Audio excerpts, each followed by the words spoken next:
Hello YouTube. Imagine for a moment that you're sitting in a very important business meeting. Could be the start of your new career, could be the end of your new career. It's a very important moment in life. And suddenly your boss makes a disgusting, spiteful, sexist remark aimed at you. Basically, your choices are calling her out on it instantly in front of all the other people, or maybe you could have a little talk in private with her later on, do nothing about it, try to make a joke about it. There are a few options. In theory, you could go look up statistics on how many people chose to go one way or the other, and whether that cost them their jobs or not, and whether they were better off in the end than before or not, and so on and so forth. But of course, we all know in practice this is impossible.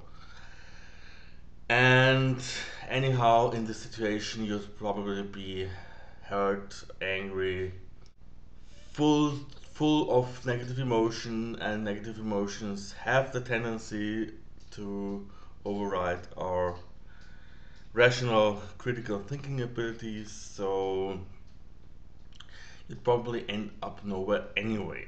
So basically what you'll do, I guess, is you'll take an instant decision which will be based on what? It will be based on basic generalized rules. Those might be rules that are derived from your previous experiences, but actually my impression would be that to a very large degree there would be rules that you've gathered from your parents, from your religion, from your community, from the society at large, and so on. Rules like never oppose your boss, or on the other hand, rules like always be honest about your feelings. There is an array of options to choose from, but in reality, you'll be bound by one of those rules. That is, I guess, because we as humans, as a species,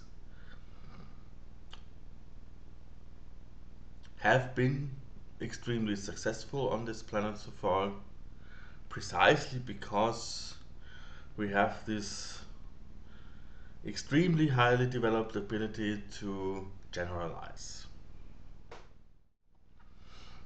This is basically, obviously, a good thing.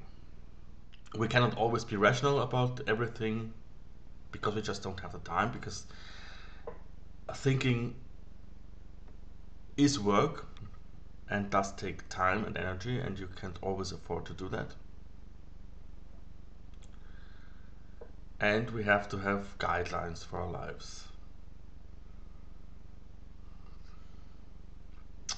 This is where religion comes in, obviously, and this is also in those recent decades that self help books come in. And of course, one factor that most of these self help systems have in common is that they are metaphysical in nature. You can't really prove them or disprove them. So, in my imagination,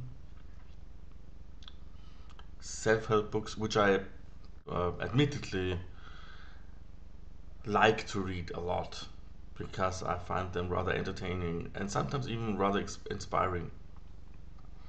Self help books come about by somebody hopefully having a good introspection, hopefully having experience with a lot of people, and then they distill this introspection and this experience with other people into generalized rules and create a nice little system from it. But of course, sometimes,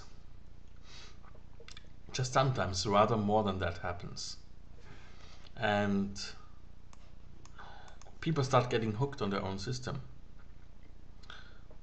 And they start actually believing that this is more than just their own personal subjective opinion. They start granting their own system objective reality. I can totally easily imagine how that happens. Probably you've taken some kind of communications course, you start seeing yourself as a specialist, probably in coaching, you start taking on clients, and your clients all seem so much better off after the session than before. And of course, you'll hook up more and more with people who are interested in the same things as you, which in this case means your own system. You talk the talk, you talk the jargon, you speak the lingo. Slowly you start to realize that you're not really interested in those people outside your in-group. They're also immature, they don't talk the talk, they have no clue what you're doing anyway and probably aren't really interested in it. And slowly but surely you move into your own secluded little world, and that's where it starts to get cultish. I had an interesting experience once online with one author of such a self-help book. That guy was writing about seduction and flirting, and he was basically saying that there are 4 types of behavior, and 3 of those types will get you nowhere with women, and 1 of those types will get you everywhere. And of course I challenged this by saying, well, how come it's exactly 4 types? Why not 5 or 6 or 7? I can think of. He had very strict rules on how to behave. He had very clear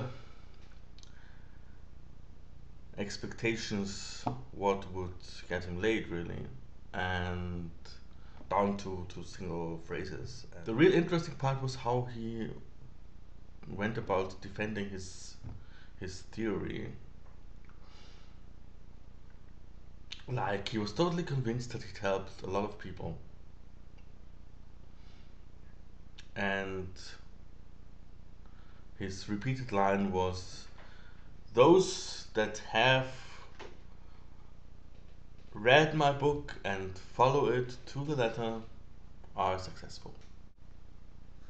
He repeatedly tried to shift the burden of proof. You can't disprove my system, therefore it is true. He was shifting the goalposts quite a bit. Like, first he claimed that you will be successful if you stick to my rules. And upon getting challenged, he changed that. He said, no, I never promised that. I only tell you that you will feel better. He was completely convinced that he had produced only successes. His clients were all much better off afterwards than before. And I repeatedly tried to get him to read up on cognitive biases.